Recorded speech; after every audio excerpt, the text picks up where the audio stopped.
Kuwait தீ விபத்தில் உயிரிழந்தவர்களின் குடும்பத்தினருக்கு பிரதமர் மோடி ஆழ்ந்த இரங்கலை தெரிவித்திருக்கிறார். கூடுதல் விவரங்களை வழங்க இணைகிறார் செய்தியாளர் ரமேஷ்குமார். வணக்கம் ரமேஷ்குமார்.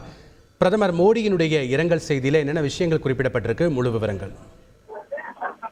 அதாவது தெற்கு குவைத்தின் மங்காஃப் எனும் நகரில் ஏற்பட்ட அடுக்குமாடி குடியிருப்பு ஒன்றில் ஏற்பட்ட கடும் தீ விபத்தில் பலர் உயிரிழந்துள்ளனர், மேலும் பலர் காயமடைந்துள்ளனர்.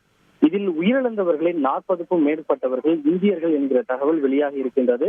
மேலும் 30க்கும் மேற்பட்ட இந்தியர்களும் காயமடைந்து அவர்கள் சிகிச்சைக்காக மருத்துவமனையிலே அனுமதிக்கப்பட்டுள்ளனர். இந்த நிலையில் இந்த குவைத்தில் ஏற்பட்ட தீ விபத்தில் உயிரிழந்தவர்களுக்கு பிரதமர் மோடி தன்னுடைய ஆழ்ந்த வருத்தத்தையும் இரங்கலையும் பதிவு செய்திருக்கிறார். குவைத்தில் ஏற்பட்ட இந்த தீ விபத்து தமக்கு வருத்தம் அளிக்கிறது.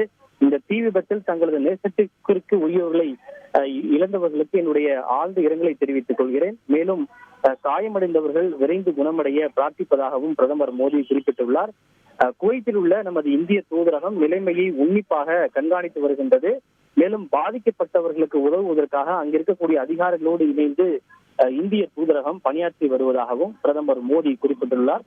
எனவே உயிரிழந்தோரின் குடும்பத்தினருக்கு இரங்கல், காயமடைந்தவர்களுக்கு பிரார்த்தனை, பாதிக்கப்பட்டவர்களுக்கு உதவ அங்குள்ள இந்திய தூதரகம் பணியாற்றி வருகிறது என்கிற அந்த செய்தியை பிரதமர் மோடி பதிவு செய்துள்ளார்.